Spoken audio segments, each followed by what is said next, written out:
Thank you for listening to this PodcastOne production. Now available on Apple Podcasts, PodcastOne, Spotify, and anywhere else you get your podcasts.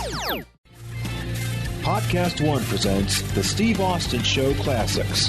Hey, I got a damn good guest for you today. I'm talking to my old buddy, Bruce Prichard, of one of the latest podcasts to come out. Podcast has been out for about 6 months. It's on fire. You get a chance to check out and listen to me and Bruce shoot the breeze a little bit. His podcast is called Something To Wrestle With, and he does this with his buddy Conrad Thompson, where you, the fans, email in questions or topics, and they break it down. And Bruce gives you all the insight and 411 of what happened back in the day. Conrad is a research guy and poses questions and devil's advocate to Bruce's thoughts or comments. So anyway, Bruce Pritchard is my guest today. We're just going to shoot the shit, talk a little bit about the Royal Rumble, a couple of the matches that happened there, the creative process of what goes into how to write a Royal Rumble, and just talking about what it takes to get over in general. I'm sitting there shooting the breeze with Bruce Pritchard. Hadn't talked to him in a long time, and it was good to catch up with him. I'm so happy. He's got a very successful podcast, so check it out. We'll drop the details in the body of the show, how to check out his podcast, and it's Something to Wrestle With. My guest today is my old buddy, Bruce Prichard. Before we get to Bruce Prichard and my conversation with him, let me bring you guys up to speed with everything I got going on. Well, the remodel continues over at the house, 316 Gimmick Street. It's starting the building process. Everything's coming it's coming along okay. They had to do something with the floors. The floors weren't lining up, and we had to trim a little bit off to get the floors leveled. And the hardwood floors came in. Everything looks good. That's fine and dandy. They're over there beating the shit out of something. I don't know what they're doing, but they're making a ton of racket. I'm over here in the furthest bedroom away from that house, so I can try to record in some peace and quiet. Anyway, the remodel is going fine. Hopefully by April, I'm back at 316 Gimmick Street in my podcast studio, which will be in my office. Fuck, I can't wait.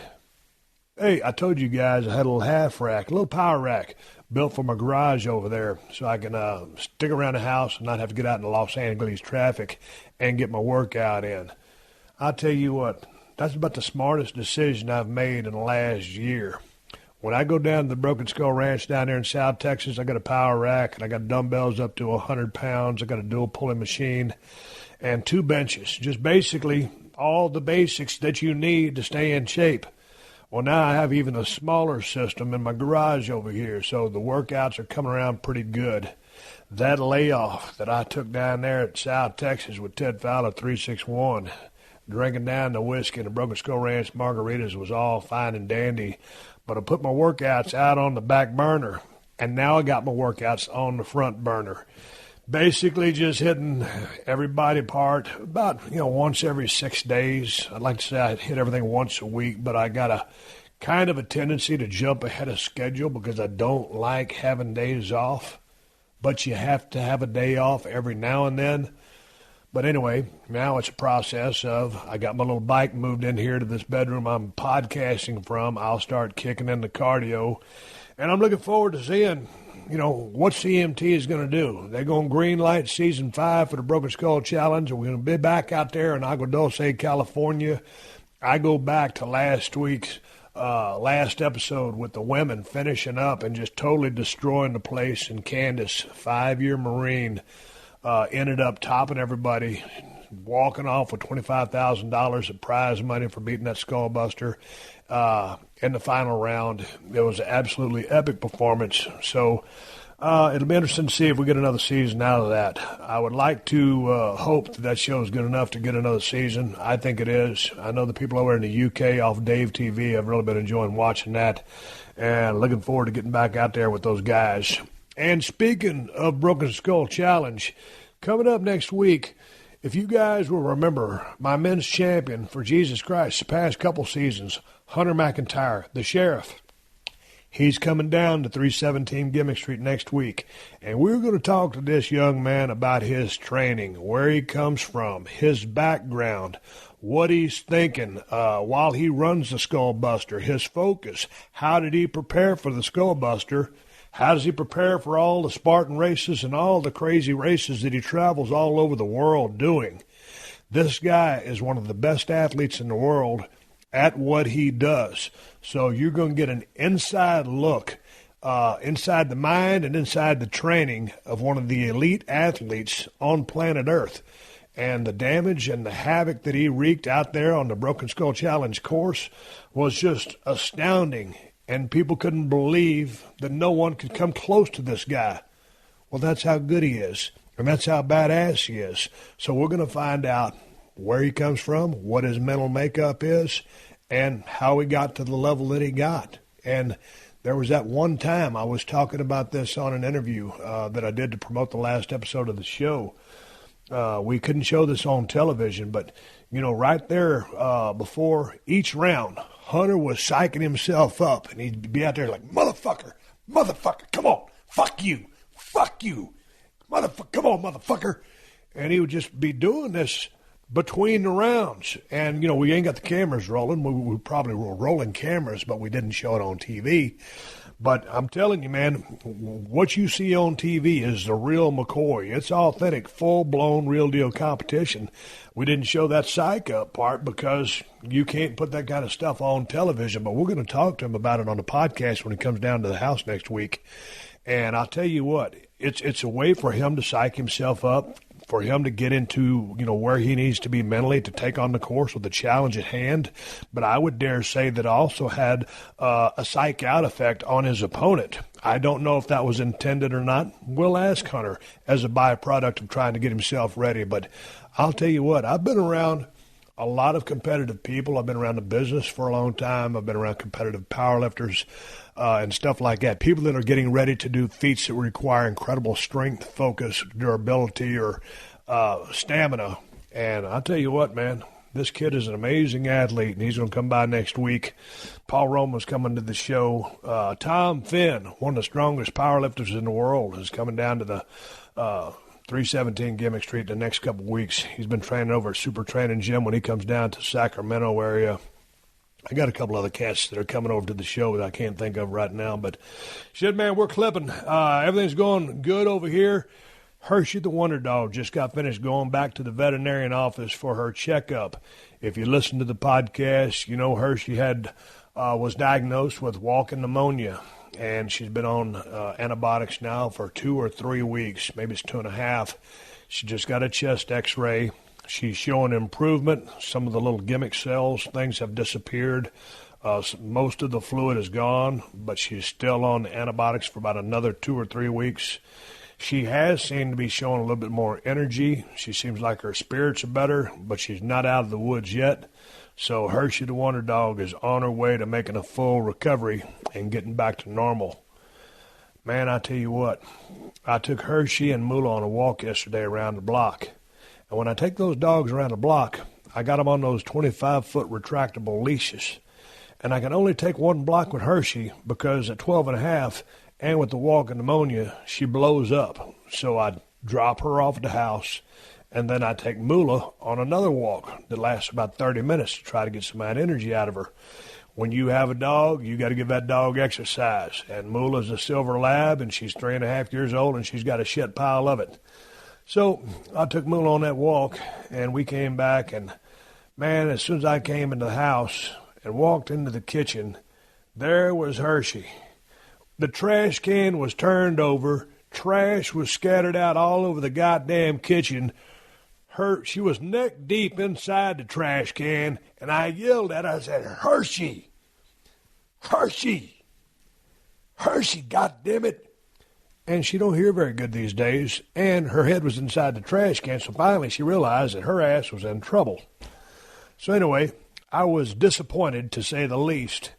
Didn't give her a spanking. She's too old for spankings, and she's just getting so goddamn old.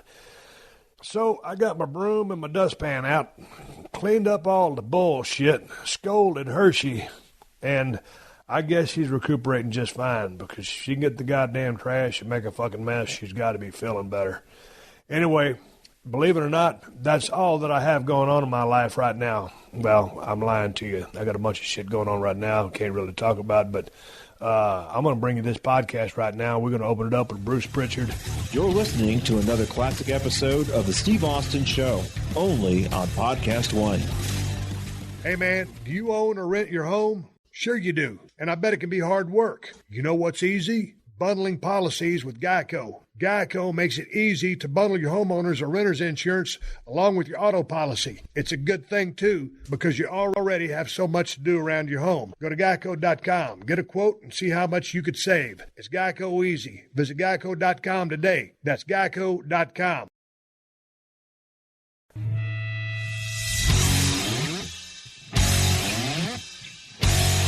Hey, man, I'm sitting there talking to Bruce Prichard. He just come out with a podcast a couple of months ago. Him and, what's his Conrad name? Conrad Thompson, Yeah, First Conrad Family Thompson. Mortgage, man. Shit. Yeah, goddamn it. Sorry about that. Did my research, but the Something To Wrestle podcast has really taken off. It's been lit on fire. How long have you been doing this thing now, Bruce? 6 months. What And made it's you scary. finally decide to take the plunge to get in the podcast business? Because, hell, I thought you should have gotten to one a long time ago. I'm glad to see you're doing it and glad to hear you've been so successful with it. Well, thank you, man. I never in a million. If you had asked me a year ago to do a podcast and had said to me in a year you'll be doing a podcast and you'll be averaging 500,000 people listening to your voice a week, I'd have laughed in your face. But Conrad Thompson, I've been working with Conrad and First Family Mortgage for a while, doing some business stuff with them. And we would always he would always ask me about things in the business. And he would always start off with, hey, man, what happened when this happened? And I would tell him stories. And we're sitting there one night, and he looks at me and says, Bruce, that's a podcast. And I said, fuck you. I'm not doing a podcast, man. I'm not going to share this kind of stuff. He says, no, that's a podcast. It'll work. And finally I said, I'll do it if you do it with me. And he did, and that's our format. We don't do guests. We pick a topic. I do a poll on Twitter that goes Sunday and Monday. We let the audience decide what the subject matter is, and then we go from there. And he dissects. Conrad does all the research.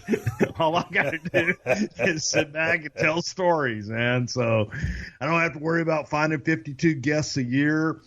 I got 44 years in this crazy business that I can go back on and try and hit recall on some of them. Some are a little fuzzier than others, but it's good.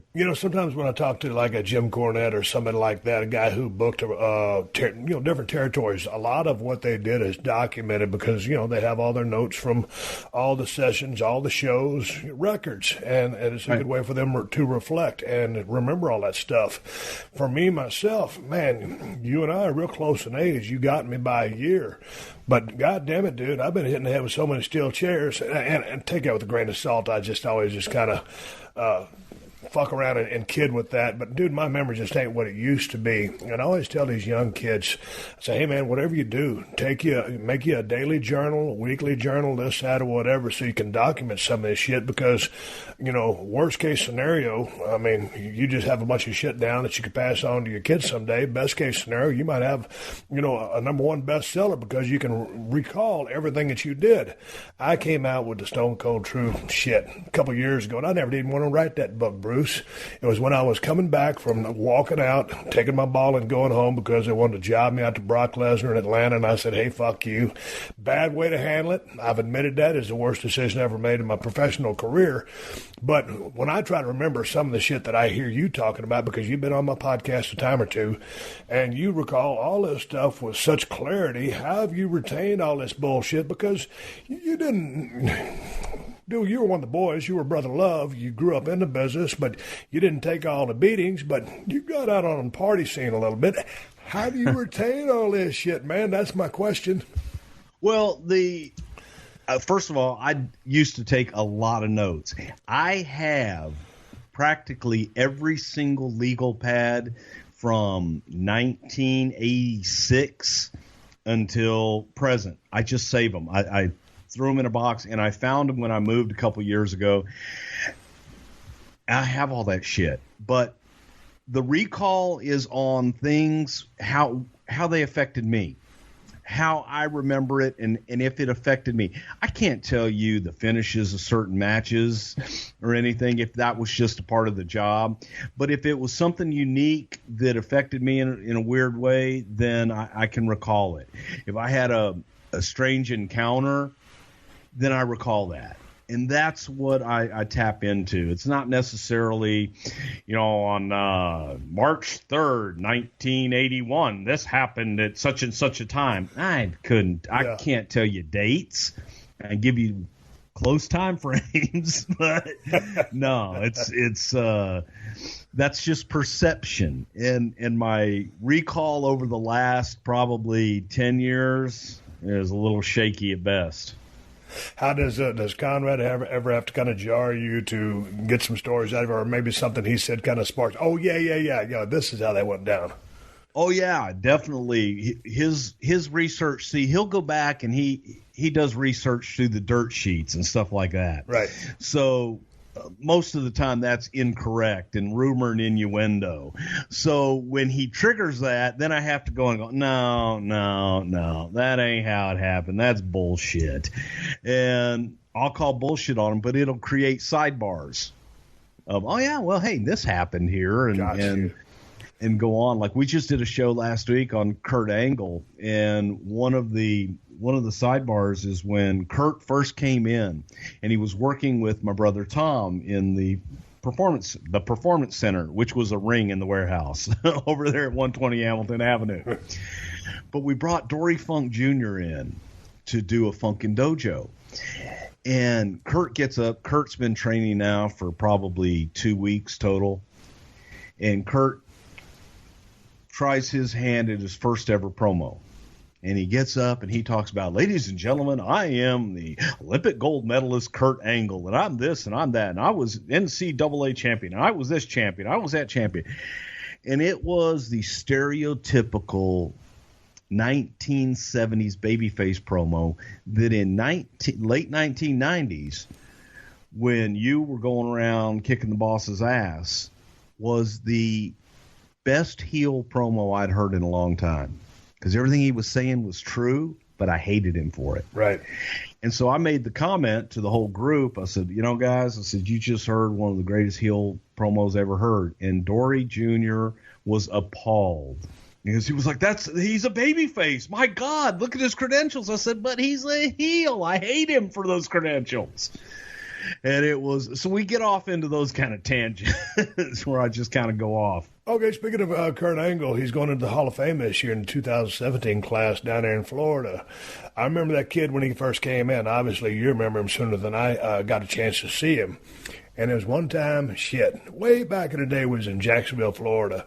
And, back in the day, we used to go do those Monday Night Raws. It was a whole different setup. You had the production truck. You had your semis out there hauling all the shit around. It was always a big production. These days, holy shit, it's about 10 semis, and, all the guys got buses and stuff like that. But I remember back in the day, Taker would have those, what was that shopper, that Titan motorcycles or something like that? Yes. He used to ride. Yes. Yeah, he had that deal with him, and he had given me permission to be able to, if I wanted to ride one of his choppers around in the parking lot, I had Undertaker's blessing that I could just kind of 15, 20 minutes skirt around the parking lot. Or we'd be there in Jacksonville, a couple of lawn chairs, all the guys out there getting some sun before Monday Night Raw. And here comes Kurt Angle. He introduces himself. He's making the rounds, and I saw him work that night, and God damn, he was having those bust-ass great matches almost from day one. And I've said this before, I've never seen anybody pick up the business as fast as him. As long as you've been around the business, and you've been around the best of the best, have you ever seen anybody quite like him? No. And we had Sean Stasiak, who was starting about the same time that Kurt started. Sean was second-generation wrestler. His dad was a pro, but he was also an amateur wrestler. So you think about an amateur wrestler that spends his entire life trying to stay off of his back. Sean had trouble taking a flat back bump. Kurt, no lie, first 15, 20 minutes was attacking the mat like a pro. Right. And I just remember watching that going, holy shit, this guy has got it. And his work ethic and training was beyond reproach. He was amazing. What was his deal about finally wanting to get out of the WWE? It seemed like the pressure cooker was on him. Maybe he's going through some bad times, but he wanted to get out of the WWE, and he ended up in TNA. He was having issues, and he's documented this and he's talked about it, but he got into the painkillers, the muscle relaxers, and he just got into it in a bad way. And the pressure got to him, and it wasn't the same Kurt Angle that we have today or that we had in the beginning. So he was in a bad place at the time. But obviously, Jesus Christ, if there's anybody deserves to go to the WWE Hall of Fame, it's Kurt Angle. And it's surprising now that the guy has spent more of his career in TNA than he did in WWE. I know, isn't that nuts? But in WWE is where he was made, my opinion. Absolutely. And I think when people look at Kurt Angle, they still associate him with the WWE and the 3 eyes, and that's the Kurt Angle that I remember more fondly. But you're right, he spent more time in TNA than he did WWE. Man, when you sit there and we're talking about the Hall of Fame, let me pick your brain on this for a second. Something to Wrestle With is a podcast led by Bruce Prichard along with his buddy Conrad. So here's something to wrestle with. We're talking about the Hall of Fame. Old school guys, a couple of tag teams that come to my mind, Rock and Roll Express and the Midnight Express. I dare say throw the Fantastics in there, but let's talk about the Rock and Roll and the Midnight. Dude, you're a student of the game. You're a fan of the business. You grew up in the business. If there's anybody that ever deserved to be in the Hall of Fame, it's Midnight Express and Rock and Roll Express. I agree. So will they ever get in? What's the voting process? Who's picking all these people? Because here's the thing. For those of you who don't know Bruce, and I'm sure 99% of my audience does know Bruce, but Jesus Christ, how long were you inside the network of WWE? Not the WWE network, but just you were there for a while, then you left and you came back. But total years on the creative force within that company, how long? 22 years. Motherfucker. Okay, 22 years. You've been around the Hall of Fame for a while. How do they select those guys? Who does it? Well, early on, we would submit to certain people in the company, the writers, TV folks that had been around for a while, magazine people back in the day. Send a list. Send some people that you think would be Hall of Fame worthy. And I think we would limit it to 10 or 20 people, but everyone would submit their lists and we would whittle it down from there. But then it would kind of go into no man's land. And by no man's land, all of a sudden, Vince would come in and say, all right, pal, this year in the Hall of Fame, we're going to do, and he would read out his list. Mm-hmm. And sometimes we would debate it. Sometimes we wouldn't. In the early days, and I'm going to say early days, but let's call it late 90s, early 2000s. The name that was always on every list was Howard Finkel. And he would always get passed up. Dusty Rhodes always get passed up. And it was frustrating because there was never a rhyme or reason as to why. Michael Hayes was another one in the Freebirds that would always get not yet. They're not ready for it yet. It's not their time. And I'm like, well, if not now, then when? And if it just was, it's kind of subjective. And then out of the blue, you would be sitting there and we're putting Vern in this year. Was he on anybody's list? And because I would get all the lists, I would get people's submissions, and I would go through and try and weed them out and say, okay, we got so many votes for this guy, so many votes for that guy. I think that if they were to essentially take 20 top guys, 20 guys that are not in the Hall of Fame, and whether you put it online, however you do it, and open it up to the fans.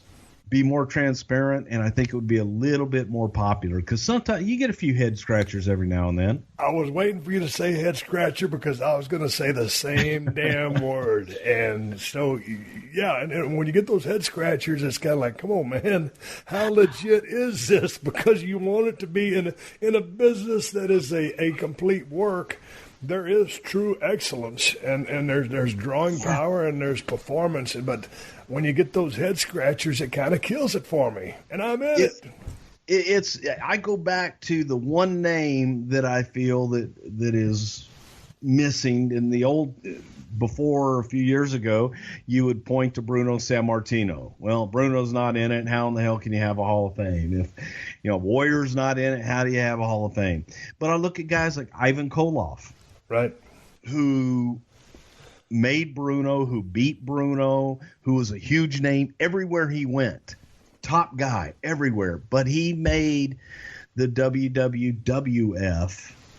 He was a top heel, man. He was a badass. Plus, he could go. I mean, like you said, he helped. He made this guy. He beat this guy. But yeah, he could flat out work his ass off.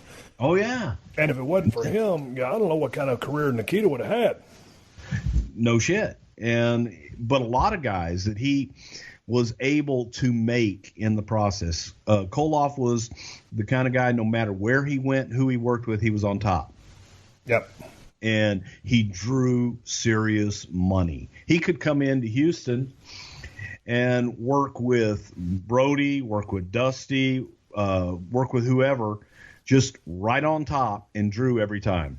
Because he had strong promos, strong work ethic. His matches were great, very believable. But I don't want to shit on anybody, but some of the guys, you sit there and you go, Right. He's not in, but he is. I'm glad Savage got in. I'm glad Kurt's getting in. And I think that, you mentioned how we got off on this tangent, Rock and Roll Express. And you go back to the early days in Mid-South of Rock and Roll Express and the Midnight Express, that here you had two teams and guys in a territory that was traditionally big men. Yep. That set that territory on fire and outdrew all the big guys. And they did it on their work. They did it on their charisma. And I have to say that they did it on Ricky Morton's selling. Right. So are they deserving to be in the Hall of Fame? You damn straight they are. And you look at what people miss too is how they were made. They came into the Mid-South and they worked with the Russians, which was Nikolai Volkov and Barry Darsow as Crusher Khrushchev at the time. And these guys were beating the shit out of everybody. And as tag team specialists, Ricky and Robert came in and they told the story. One-on-one, the Rock and Roll Express, I mean, if you were to put Ricky Morton against Nikolai Volkov, Volkov would squash him. But the way they team in and out, and the tag team specialists that they are, my God, they can beat anybody. And the double drop kick, and, man, they just were different.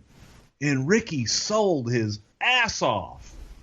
And good God, the girls loved him, and the kids came out, and even the rough, tough guys were kind of like, well, yeah, they're pretty boys, but goddamn, they're pretty damn good. And it worked. And it worked everywhere they went. Yeah, it seems like just because so much time has gone by, you can't say, well, it's not their time yet. It's not their time yet. Goddamn, they're two of the best tag teams in the history of the business. And it's not like they're the sexiest picks you can make. But those two teams ought to be in there along with Cornette. And, if you're going to put Midnight in, I think you got to go Loverboy Dennis Condrey, Beautiful Bob Eaton, and Stan Lane. I never really see the Norvell Austin. Wasn't that another guy that was in the formative years? Well, Norvell was a part of PYT, the Pretty Young Things. Okay. Yeah. And but those three guys, along with Cornette, should be in the Hall of Fame without a shadow of a doubt, and sooner rather than later. I agree, and Cornette is another one who probably because of his mouth, it probably won't be for a few years. But I hope that Jimmy, you also look at everybody else that has said horrible things about the company over the years that they put in the Hall of Fame. Get over it. His contributions to the business, he being Cornette, come on. I mean, how much did you buy into Cornette back in the day? Because you're only a year older than me, and you grew up watching Houston wrestling, but we were getting the same stuff because we're 100 miles from each other.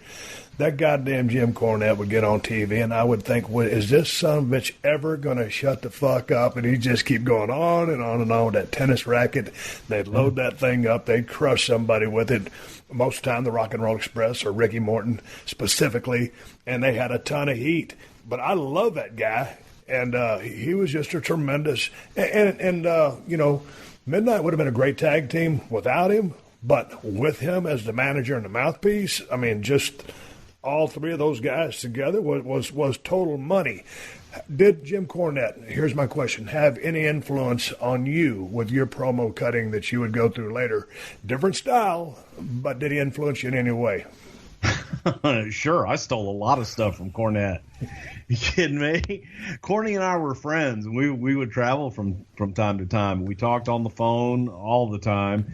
So, yeah, I stole a ton of shit from Jim Cornette. You know, goddamn Houston, Texas, can't even grow their own basketball players. They got to import them from Nigeria. Houston, Texas, English is a foreign goddamn language. I stole all kinds of shit from him. Where did he come up with all that shit? People ask me, how'd you come up with all the stuff you were talking? And Jim was talking a blue streak. I was just talking South Texas, you know, trash that you hear, you know, growing up in a deer camp. Yeah. Where did he come up with half that shit he come up with? Because I'm sitting there scratching my head and said, first of all, I want him to shut up. Second of all, I don't know how he can just keep talking without repeating himself and never miss a beat.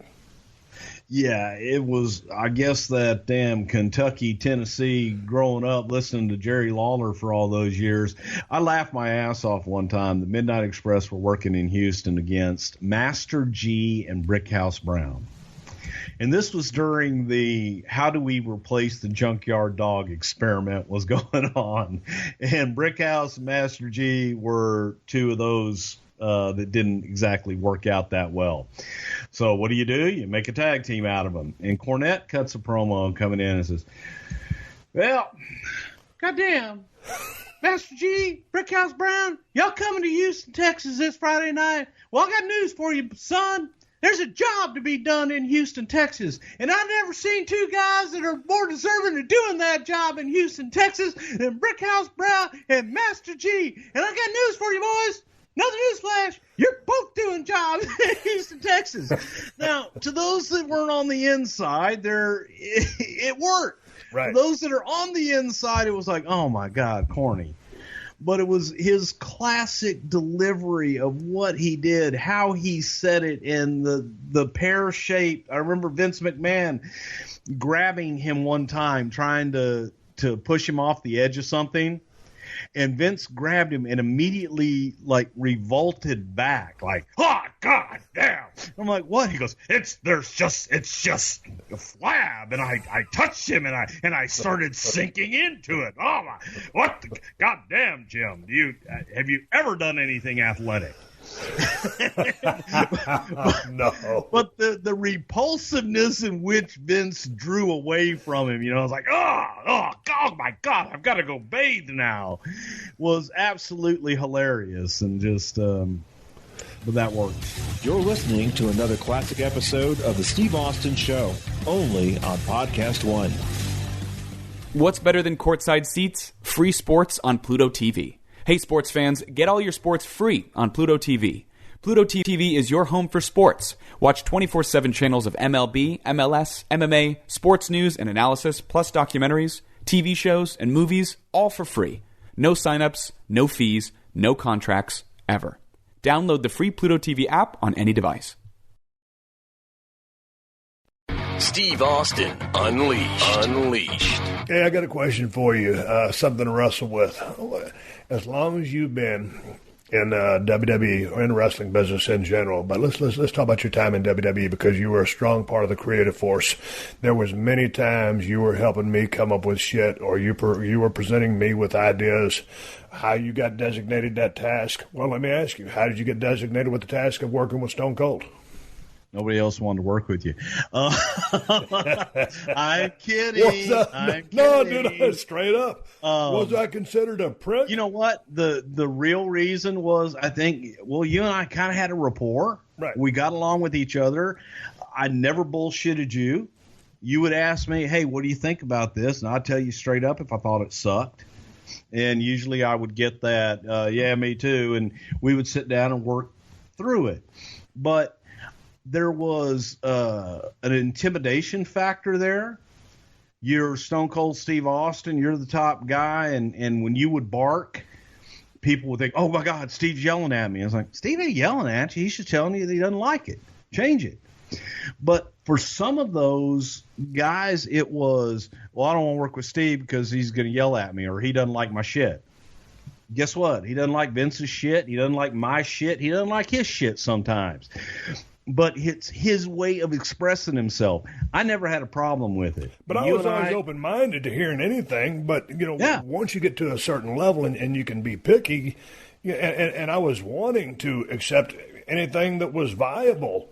So it wasn't like, it's funny because when I look back and like when I talked to Dutch Mantell about my days in USWA, I came in there, former football player right out of North Texas State, greener than grass, thought I was better than I was, wasn't trying to be a prick, but, I was a little bit cocky because I was a pretty good athlete, but boy, all of a sudden I get in the wrestling business and I don't know fuck all. But, and he had to smarten me up. And I wasn't trying to be a dick, and I was never arrogant, but I guess people, perception, and he was the booker, he was the boss, so he had to lay the 411 down to me and tell me how it was, and he did, and I followed it. And, when I was working with Bill Dundee, who's 5'7" and should be in the Hall of Fame, I'm thinking, okay, shit, man, I'm 6'2", 255. I'm probably going to beat the fuck out of this guy, right? No, not so fast, my friend. You're working with the superstar, and the superstar is smart enough to keep himself over. He's going to make you sell. You're going to pay your dues. You're going to learn from him. So, But yeah, you just, sometimes different people, it's like Undertaker. Undertaker can be quite menacing, quite scary if you don't know him and you're presenting him an idea. You know him like the back of your hand. You're very good friends. But he can present that same ominous type, and Taker. He's kind of like Clint Eastwood at 6'11", exactly. And he just hears something and he's just kind of quiet and he soaks it in. Whereas I would kind of be like a knee-jerk reaction. Well, goddamn, that ain't worth the fuck. But I was always willing to listen to a fucking point. But also we communicated, too. We absolutely did. Well, we were friends. We didn't hang around. We didn't call each other. We didn't send text messages. We got along and we were friends. And I trusted you.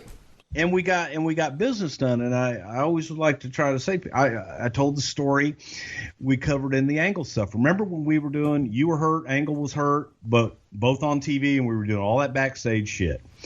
Well, we would write basically an outline of what we wanted to do, and you would get there and the fucking cowboy hats, man, coming in with the cowboy hats. Goddamn, walking through the airport, saw these hats, thought it'd be great. Hey, Kurt, I got you one.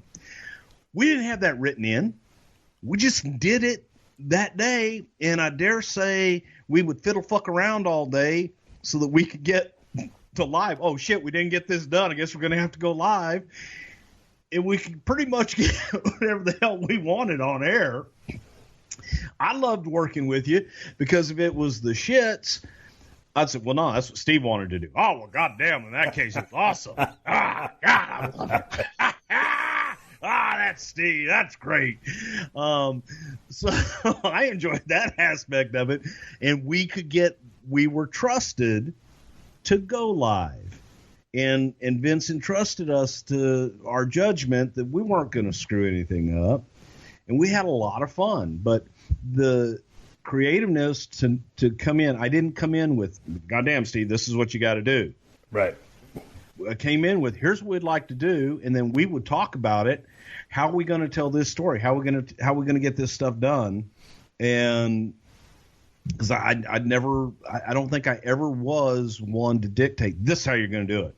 No, because a lot of times I'd ask you, and goddamn, what do you think? Well, fuck, I'll do it like this. And you'd have a pretty good take on like, fuck, I like that. So a lot of times we'd do it your way just based on the territories that you had been in. It sounded like a good idea at the time. It had worked. Now, we never copied anybody, but you had ideas from the places that you had been before. So sometimes that cookie cutter shit came out and you put your salt and pepper on it. All of a sudden, chicken shit became chicken salad. Yeah, and it was fun and it was easy, but I just think that I would always kind of chuckle at the intimidation factor. People were scared of you. You were the top guy.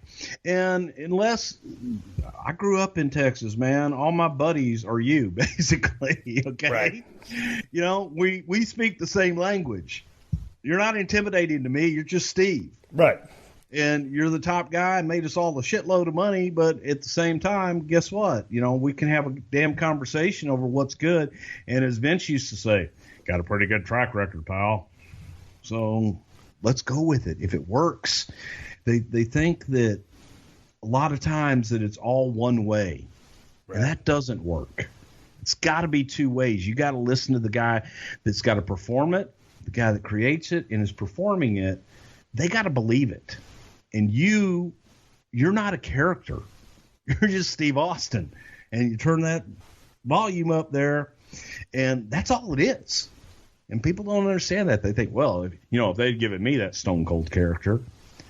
Who gave you the Stone Cold character? Ain't nobody gave me that shit. I came up with the name and finally dialed it up. Had a few conversations with Vince when he was editing my shit out, and things turned into what they turned into. I want to shift gears, something else for you to wrestle with. I'm talking to Bruce Prichard, host of Something to Wrestle with podcast. It's lighting up iTunes. Where all can people find this podcast, Bruce? MLW Network? What is it? MLW Radio Network, and of course on iTunes, Audio Boom. We're every place that you can find podcasts. Pretty much, you can find us, and it's Something to Wrestle with Bruce Prichard, and we're there for you, man. And we're setting the world on fire right now. I'm humble brag. Hashtag humble go for brag. It, man. Goddamn, if nobody's going to put your shit over but yourself, you came to the JOB for yourself. You got to go over. Here's something for you to wrestle with. Let's talk about, as long as you were in WWE, people getting over. You've seen some people come over in there like, I'll go ahead and say it, like Lex Luger. He came in there with that Lex Express. And goddamn, he was going to be the next guy, and it just didn't work out so much. So I don't want to harp or focus on Lex Luger, but I always like to ask people who've been around, who've seen, Jesus Christ as a person who grew up as a fan of the business, a student of the game, and inside the closest workings with Vince McMahon. Quick story, I've told it a million times. I'll tell you, we were at the Garden. The entrance to the Garden is a very short way to the ring. Right. There's the blue curtains at the dressing room. I was there when the Click broke kayfabe at the big hug fest when Kevin and Razor went down south. But I was there, and Steve Blackman walked to the ring, and me and Vince were watching at the curtain, and the crowd gave him a pretty good fucking response. And me and Vince looked at each other and said, God damn, it's a pretty good pop. And Vince looked at me, and he goes, yeah, Steve, I really hope you can get over. And when he said that, Bruce, it was like a light bulb went off in my head. It's like, oh, okay, I get it. Right. This man can set the table for you. He can want you to get over. He can put a rocket pack on you. But at the end of the day, it's up for you to get over. So to you and everything that you've seen, from massive successes to people who had boatloads of potential but never could get it, to the catastrophic failures, in your opinion, what does it take for someone to get over? It's that intangible it, and it's different for everybody, but it's a combination of charisma, but they also got to believe in themselves. Everybody, I'm not picking on Mark Merrow, but I'll use Mark Merrow for an example. As Johnny B. Bad, I'll never forget Vince saying to me, I can see him as champion. Maybe he could have seen Johnny B. Bad as champion. Unfortunately, outside of that character, it wasn't there. And then I take examples. I always use you. I use Rock, Mick Foley, Triple H is the guys. Steve, you were the ringmaster, all right? God damn, that damn Texas accent. Nobody wants to hear that. That southern drawl bullshit. And Paul Heyman calling me before we did the first thing saying, put a microphone in his hands. And I remember telling you, you asked me, hey, I got something I want to say. And I remember saying, well, not supposed to let you talk. However, we're live, so whatever happens, happens. And you talked. And you did the whole, put your hand on the camera and all that on the TV. Yep. And feel the guys that had the balls to step out and try something. Guys talk about the brass ring and it's all bullshit. It's all manufactured. No. The guys that step out of what they are told. And it's a double-edged sword because if you step out and you fail, you get your ass chewed and you're chastised. But if you step out and you succeed, then all of a sudden you're a genius. And they'll get behind it. People are afraid of failure. The guys that make it are the ones that are willing to step out and continually step out. Rock would go by the script, and Hunter would eat him up alive because Hunter would go off script. And Rock would come back and throw the script in my face and go, this guy's out here doing this shit. I'm trying to do my job. I'm doing what I'm told. And I said to him the same thing. I said, hey, man, it's live. If you can take the ass chewing when you come back, and if it sucks, you're going to get your ass chewed. But if it's good, what are they going to do? And he took the chance, and he went out there and went off script when Hunter went off script. And all of a sudden, magic. Yeah, big shift because Rock was quick on his feet and a very dynamic promo and a very dynamic entertainer and always quick with a comeback when he's able to come back with a comeback. And how many times do you see guys that just sit back and wait for creative to bring? What do you have for me? Instead of saying, I have 10 things for you. Maybe none of them work, but at least they came with 10 different suggestions to do something. And if somebody's thinking about their character and they're constantly thinking about what else can I do to get better, some of it may suck, but that one thing might hit. And as long as you're continually reinventing yourself, Undertaker, how many times has he reinvented himself? No, shit. 10 or 15, 20. Yeah. Whatever it's taken, but it's all worked. And he's still relevant today. Man, one of the guys that comes to my mind, because he's a good friend of mine's favorite wrestler, Zach Wilde, Black Label Society. Goddamn, he's the biggest Ultimate Warrior fan in the world. And so, when I'm thinking of my favorite workers, I'm thinking of, workers, technicians, Rock and Roll, Midnight, Flair, Dusty, characters, but also really great workers. And, of course, I was a huge fan of the Ultimate Warrior as well, but for different reasons of what he did to the it wasn't that he ran to the ring, gorilla press, run around hitting the ropes. The totality of what he was as an attraction, I was a fan of. But I was watching this interview that he did on YouTube, and it was about a 20 to 30-minute interview, and it was just him talking very calmly. And he was talking about when, he would sometimes when he was cutting some of those way out there promos, he was inside his head. He was going so far into character. On one hand, he was thinking, God, man, I'm really out there on this. But he really believed that shit. And he went so far out on the limb. A lot of people shit on his promos, but they worked for his character. And the fact that he believed it so much, it was a fucking shoot. So whether you're talking about loading up spaceships, whatever, he believed it. And so if you're not convicted, I can go up there and talk about, stomping a mud hole, walking a dry. But if I say it trepidatiously, and I don't fucking believe I can, and I'm just saying it because I think it sounds cool, it ain't gonna mean a fiddler's fuck. But I appreciated the fact that I could see, that there was a separation. This was a conscious effort on the part of him to go so fucking far out that, he was willing to go out on a limb and take a crash landing. And the guy was a hell of a draw, and he drew big money. He didn't have the longest-lasting top run in the history of the business, but he went the fuck out there and was not afraid. I appreciate that about the guy. And you can say the same thing about Randy Savage, too. He was different, but he believed it. And guys like the Warrior, they were different. And that was what made them that draw. People looked at everybody else, and these guys made themselves unique. They made themselves different than the rest of the pack. Let me go ahead. Let me jump in and ask you about. Here's a guy, and you probably know him pretty well.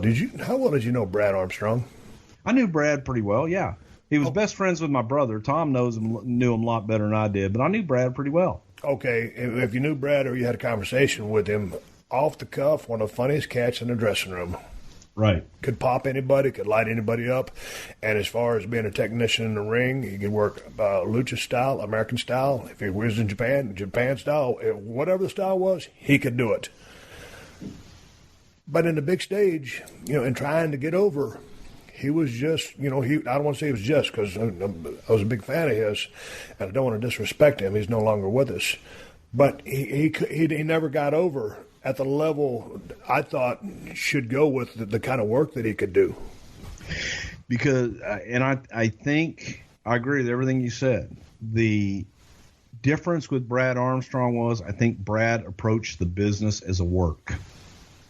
And his entire life, his dad, one of the greatest workers ever, and his dad told stories in his promos. His dad could talk his ass off. Bullet Bob, you talk about some classic promos, go look up some Bullet Bob Armstrong promos. Off the chart. I kind of got the feeling that Brad looked at the business as a work, and his promos were a work versus just being Brad and being who he really was. Because he was a sharp-witted, sharp-tongued son of a bitch that could cut anybody down, could talk with the best of them. But when the red light went on, he became who he thought that Brad Armstrong was in the wrestling world. Another guy that reminds me like that was primetime Brian Lee down there in the USWA. Correct. Riding down the road because he was, me, him, and Dr. Tom, your brother, riding down the road in the USWA. And then that was the one time when Tom dropped that come to Jesus meeting on us. And shit, we was going to Memphis. He goes, Steve, let me ask you a question. What's so stunning about Stunning Steve? And he said the same thing. Brian, what's so prime time about Brian Lee? I've told the story before, so I don't want to beat him to the ground. But, he was the one that got me thinking, okay, well, what is my gimmick? What is my character? I really don't have one. I'm just some cocky, arrogant guy. Dutch Mantell gave me the name. I wasn't at the point in time where I would develop that until I would go to ECW and then go to WWF. But I guess going back, the original question would have been primetime Brian Lee was a dynamic personality. But when the red light went on, he wasn't the guy that was popping everybody in the dressing room. He tried to be someone else. Right. When all he needed to be was himself. Exactly.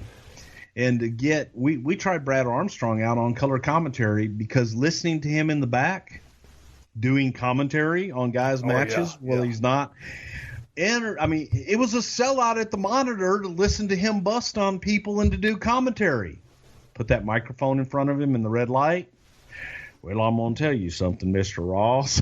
It became vanilla. And it just didn't work. And there were a lot of guys like that you just wished you could get their personality in real life on TV. Capture that moment on tape. So, but back to the original thing that I got off on 10, 15 minutes ago. Just getting over. For you, it's it factor. It's the it factor. And whether it's the work, whether it's the personality, whether it's the gimmick, and I dare say not everything as far as the gimmick has to be authentic, but it just has to be something that people can relate to or buy into, or that you can present to them at a level that they can believe. Flair, from a standpoint of work, character, gimmick, Flair was a shoot. Right. Probably the greatest to ever lace up a pair of boots, in my opinion, as far as making the rounds and defending the world title, and all over the world. He seemingly had everything. But to me, whatever it is, it's work, whether it's gimmick or whatever, it's being able to for people to buy into what or who you are, whether it's from a hate level or a love level, but they've got to be able to buy in. And for people to truly feel it. One of my biggest pet peeves were, I use the example. You remember Occam Albrecht, the big German Brockus? Yes. Okay. Bodybuilder. Big guy, big German, had a great look. Nice guy, super nice guy. Didn't have a clue.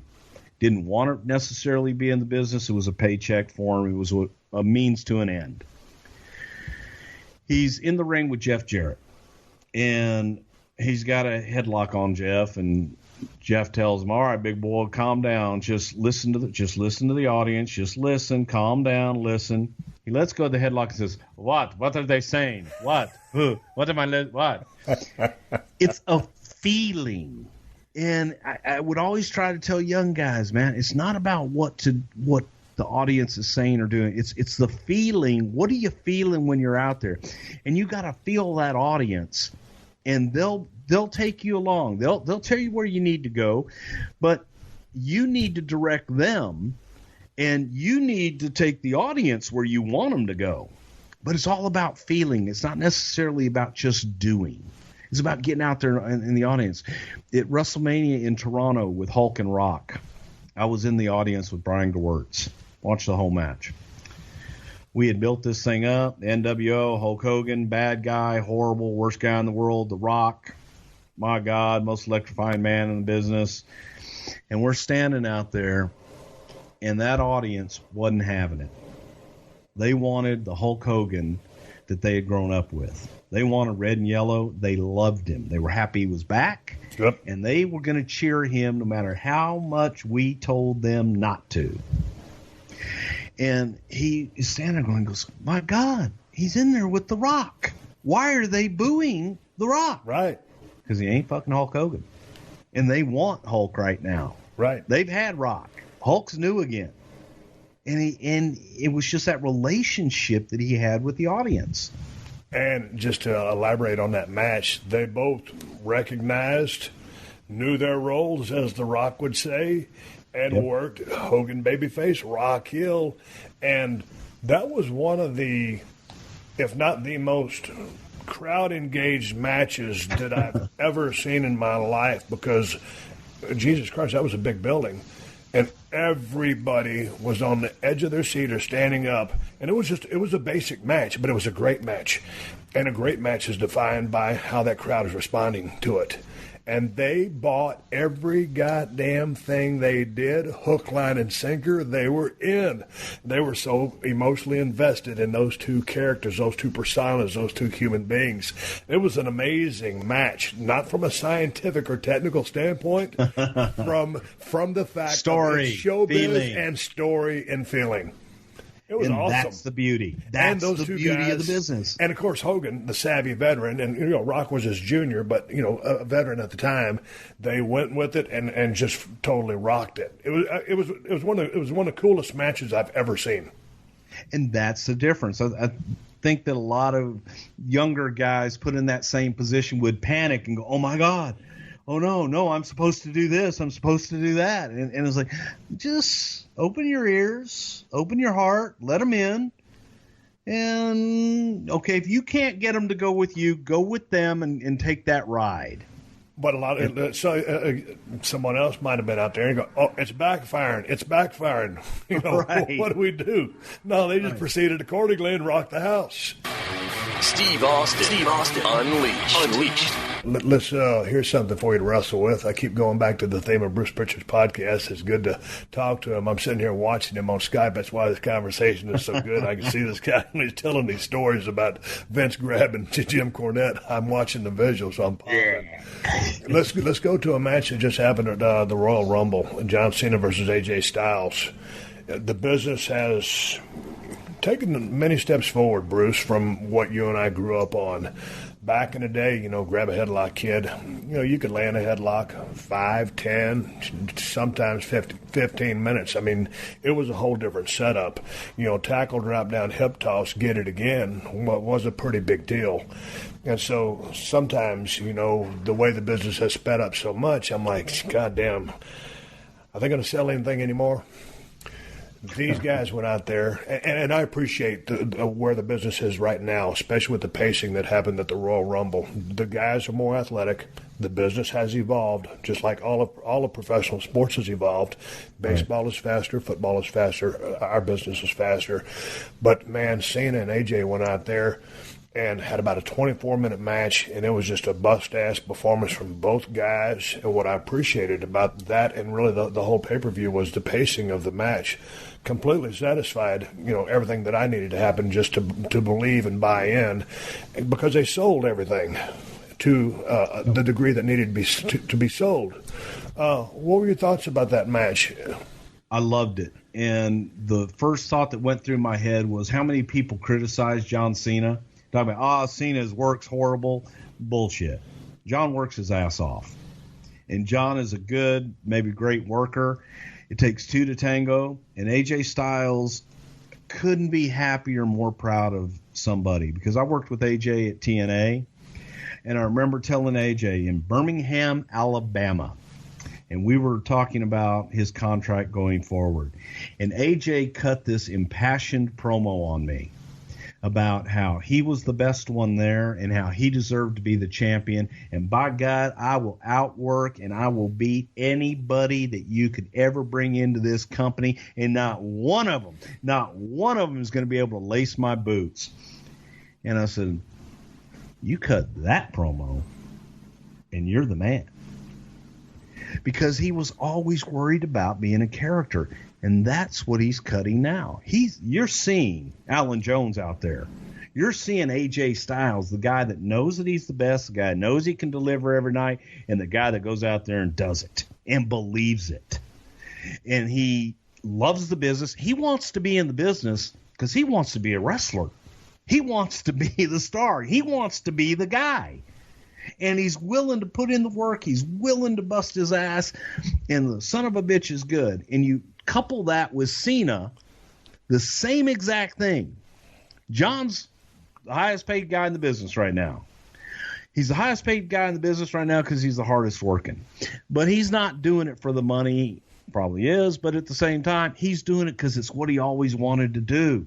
He loves the business. That's the difference. And that's why that match was so damn good. I don't want to say I was in awe, but I guess I was pretty much in awe watching that match going, shit, they're tearing it up. I said the same thing when I broke down that pay-per-view with Wade Keller. I said, that's one of the damnedest matches I've ever seen. And I knew AJ Styles was a hellacious worker when he came into the WWE, and I just kept thinking, man, I said, they beat him 3, 4, 5 times when he first came in. I can't remember, but I kept thinking, God damn, this kid is legit one of the best workers in the world. He could be a major superstar here. He's not your prototype big guy. But when he's got that swagger like he's got going now, his workability right now, that persona, like that hunger to be the best, I just smelled money with the kid. I smelled great matches with the kid. So hats off to his success. You can say nothing about his work. He can work circles around 99% of the people in the business, if not more than that. As far as Cena goes, I said, on my podcast, how much I thought of the run that Cena's had. I mean, when you look at the run that Cena's had, Bruce, it's one of the best in the history of the business. And when you look at the body of work, I said it, he's had more high-profile, big money, big pressure matches than I have. He's been around a lot longer, but and he's delivered in about 99% of those matches. And then someone will say, "Oh, his punches are the shits," or this or that, and they'll point to one particular thing, and I'm thinking, God damn, everybody's got their right to their opinion, but if you can't see what Cena's doing and recognize the fact that he's had outstanding matches with I don't know how many different heels, a shitload. Maybe his punch isn't the greatest punch, but if you're going to break down minutia like that, then you can be a fan of the business, and the business is subjective, right? But you don't know what the fuck you're talking about. The guy can flat out work. He's not the smoothest guy in the ring. He's not Brad Armstrong. He ain't got to be. He's John Cena. He's built like a brick shit house. He's strong as an ox. That finishing sequence, the dude is one of the hardest working guys in the business. He's always got a smile on his face. And, Bruce, as long as you've been around the business, this isn't a Kiss John Cena's ass hour. But you know what it takes. You saw me when I was on top. You've seen The Rock on top. You've seen some of the biggest stars on top. Hey, man, it's a pressure cooker. And you get a lot of shit on you, and you got to protect yourself, which Cena does. He does it in a very political fashion. He's a super smart, savvy guy. He's been around long enough. He should be if he wouldn't have the right in his head. But you can't break down one or two things that he doesn't do the best mechanically and say that he can't work his ass off. Cena can flat out work. Bottom line. Without a doubt. And he can work in every single aspect. And people talk about, oh, well, listen to the reaction. They're booing him. They care about him. Yes. You know what? I don't care if they're booing him or cheering him. They care about him. And for somebody to get that kind of reaction, positive, negative, a lot of guys get out there and it's golf clap or nothing at all. It's just dead silence. He elicits reaction. He elicits emotion from people one way or another. Yeah. But you can never take away how hard he works. And that's – if I ever get pissed off about anything, I get pissed off when they talk about Cena being the shits or they talk about – and, okay, another kiss-ass thing I get accused of all the time is Triple H, who if Triple H wasn't married to Stephanie McMahon, I would say he would probably still be in the same position he's in now. I agree. The guy loved the business. The guy worked his ass off. You know, you were there. He always had ideas for other people. He was always wanting to learn. And I mean, there's folks, I ain't going back there. I got no reason to kiss anybody's ass. But that son of a bitch works hard and has the same type of work ethic, and he gets knocked constantly because he happens to be married to the boss's daughter. If he wasn't, he'd probably still be in the same position. I think it still would be too. Moving on from AJ and Cena, Royal Rumble. A lot of people didn't like it. You've been a part of a whole bunch of them. How many would you say? I wrote the first one by myself. Now, Pat Patterson put the Royal Rumble match together. And funny story about the first ever Royal Rumble in Toronto, we forgot to get Martel out. Who won? Duggan. Jim Duggan won. So what happened when all of a sudden you're live and Martel doesn't have it out? Well, we're watching it on the USA Network, and I was doing the gorilla position with Dick Ebersol, and that's where the term Titan Time was invented, because other shit had gone long, and we're looking and going, okay, every 2 minutes. If we do every 2 minutes, we're going to be off the air. So we started, some guys would be 90 seconds, some guys would be 60 seconds. It just, whenever it was time to go, hit the buzzer, man. Here they go. And that was Ebersol that says, just fudge it, man. Do whatever. So we're watching, and I had a list of guys going in and going out. And I said, Pat. And he's looking, I said, what's the next thing? And he said, what the hell is Martel still doing in there? And we're looking at the sheet and I go, he's not on here anywhere, Pat. Well, he knows he's not winning the damn thing. What the hell is he still doing in there? And whoever went out next, we told them, get Martel out of the damn Rumble. We forgot. But I did a lot of them, and that was... It turned into a several-day process in later years. But that was something that I had more fun doing, was the Royal Rumble match itself.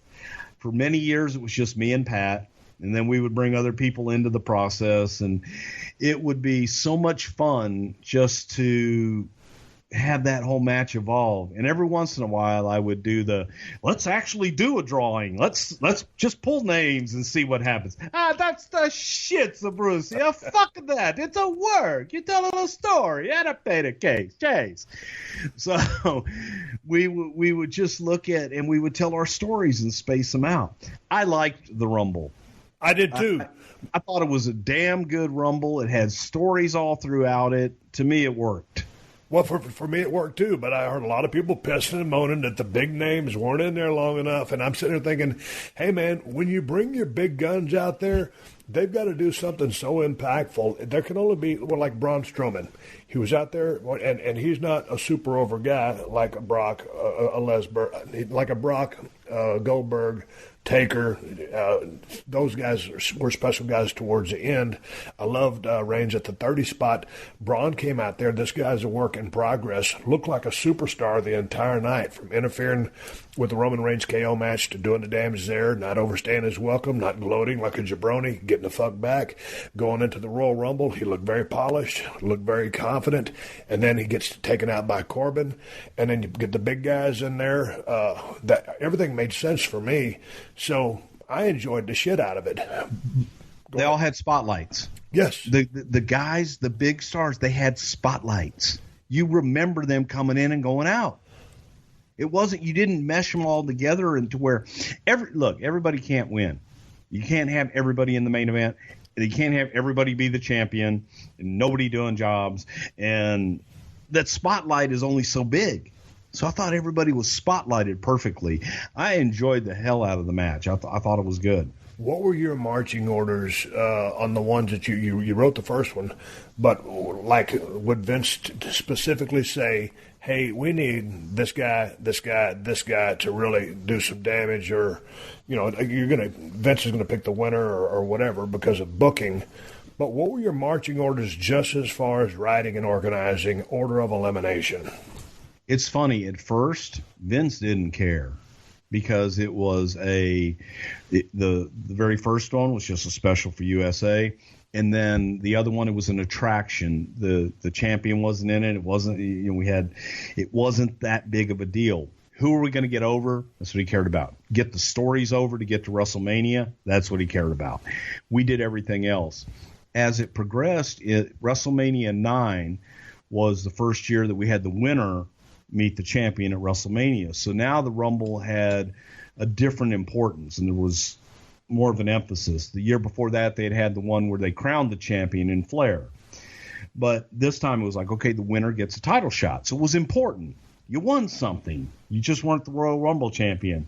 And once we did that, it had a different significance, and we would pick a guy. Kane we did one year, and you pick that guy. Roman Reigns they did it with Strowman this year. That gets that spotlight. It's going to get that extra shine. Diesel.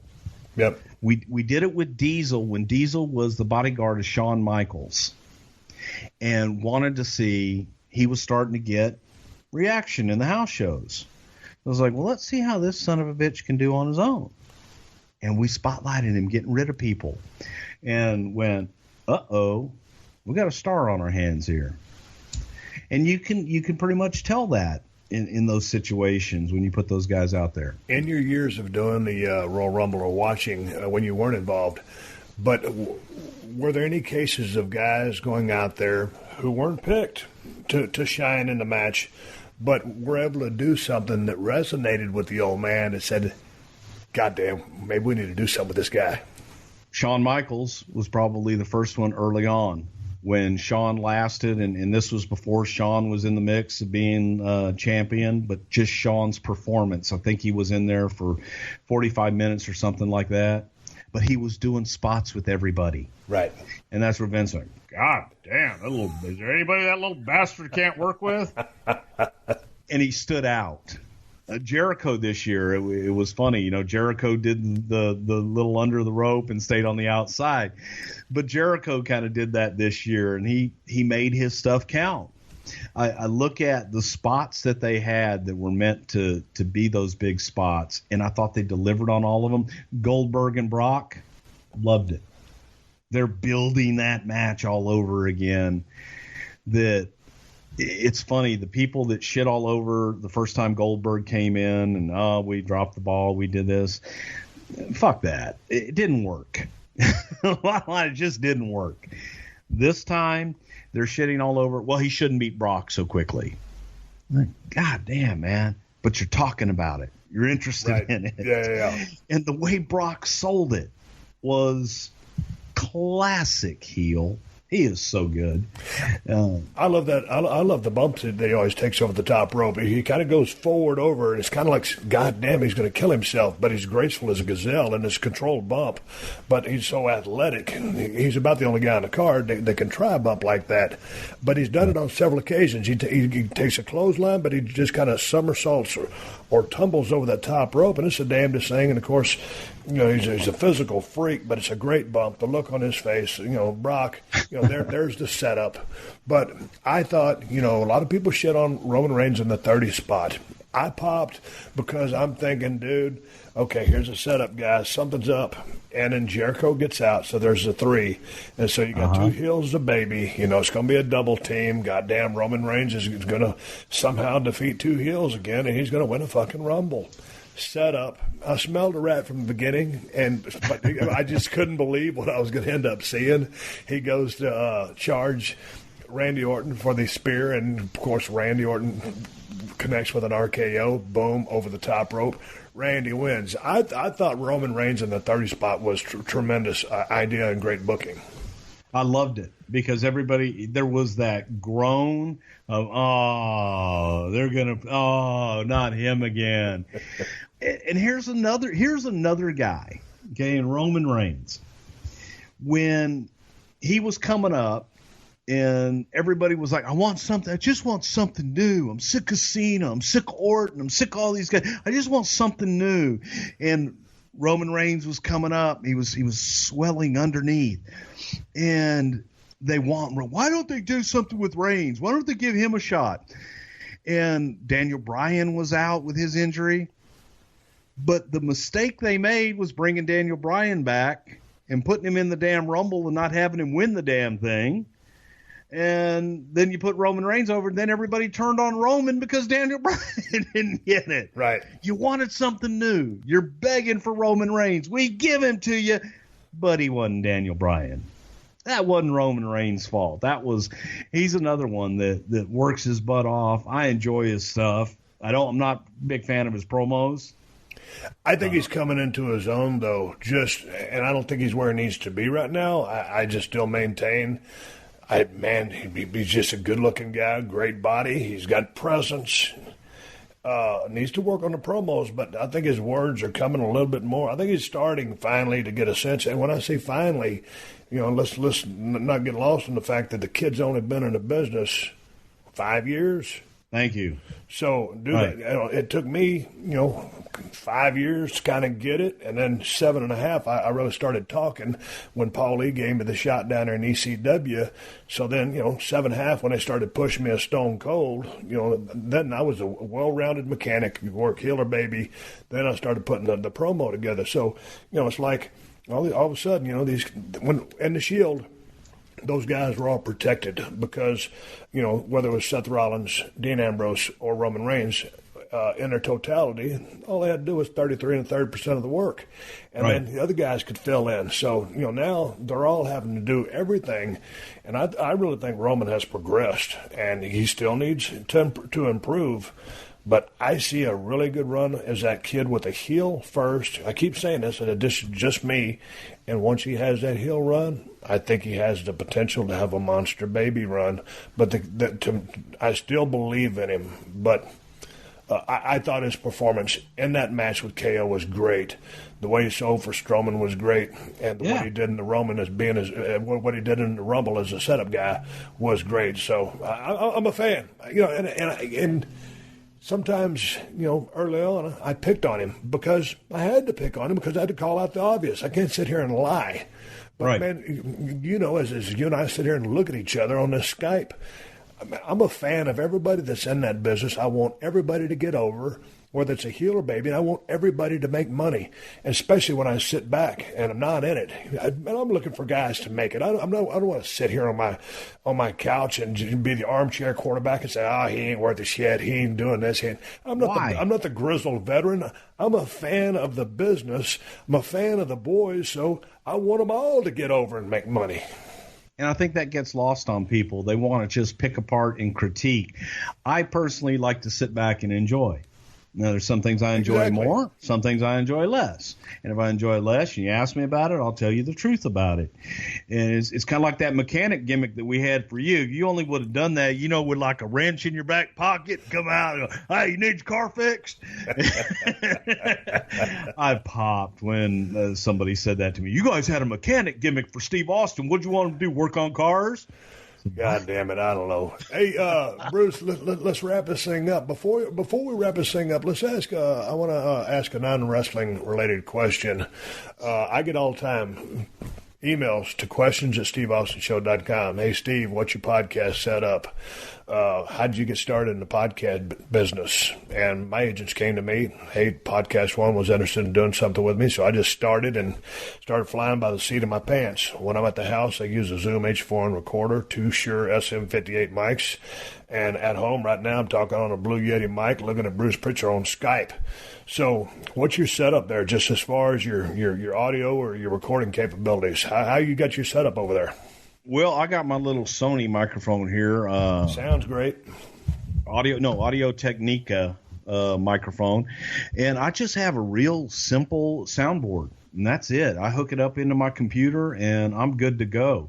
When I'm in Alabama at Conrad Thompson's house, he's got a nice little studio set up in his house, but it's just a soundboard, couple decent. My microphone's only $100. That's the same with mine.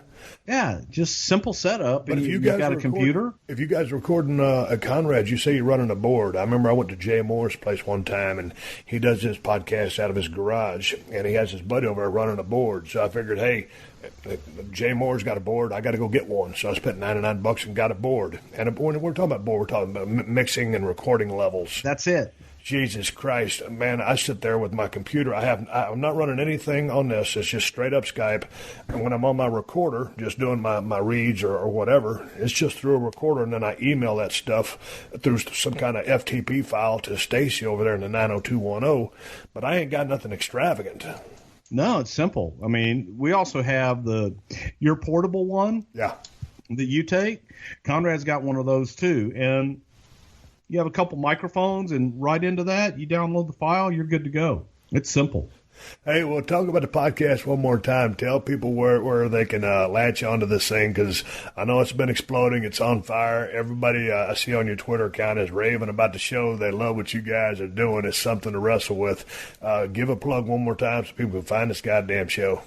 Well, Something to Wrestle with, Bruce Prichard. We are on the MLW Radio Network. You can catch us on iTunes. Please subscribe to us. Leave us a review, a rating and a review. We greatly appreciate it. And you can also check us out at brucepritchard.com for all my great T-shirts.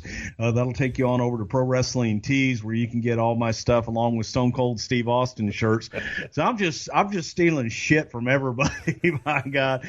But brucepritchard.com for all my T-shirts and hats and all my gimmicks galore, and MLW Radio for the podcast or iTunes. It's Something to Wrestle with Bruce Prichard. And I have to add, I check this out. See, Steve can see this on Skype. My daughter's a wrestler. She's an amateur wrestler in high school, and she won the Lone Star Armbar Most Outstanding Girl in first place in her division a couple weeks ago. And I keep the trophy in my office. So people come in and I go, yeah, that's my old wrestling. That's my old shooter trophy right over there. That's my little medal. But she's a little badass in women's wrestling. What grade is she at? She's a senior in high school. So what's she going to do after that? She wants to be a teacher, but trust me, if somebody comes and says, hey, we'll give you a scholarship, her happy ass is going to be scholarshiping somewhere. Does she have any designs on being in MMA? No. She doesn't like getting hit, but she doesn't mind hitting. She'll throw a crossface. She'll throw one of those Jerry Briscoe. Jerry Briscoe helps kind of like coach her and give her points of view. I send the videos of her matches to Briscoe at tournaments, and then he critiques them, and she sits there and she studies them. She gets on the phone with him. Yes, sir. Yes, sir. Now, you need to shoot that forearm. Get that right across the nose and just get that bone right on the bone and drive it in there. So, yeah. He got salty ass Jerry Briscoe giving your daughter all these insider tips. Yes. How old is she? She's going to be 18 next month. That's awesome. And her twin brother, who's going to be, they're both, God damn, they're going to be 18. That's kind of scary. But he's a soccer man. He plays soccer and she wrestles, so go figure. All right, you old relic. I'm going to let you ride off into the sunset. It was great talking to you, Bruce. Congratulations on the success of the show. Thank you, Steve. I greatly appreciate it. Thank you. Thank you for joining us for another classic episode of The Steve Austin Show. Please leave a rating and review on Apple Podcasts and tell your friends. For more Steve Austin Show, go to PodcastOne.com. That's PodcastOne.com.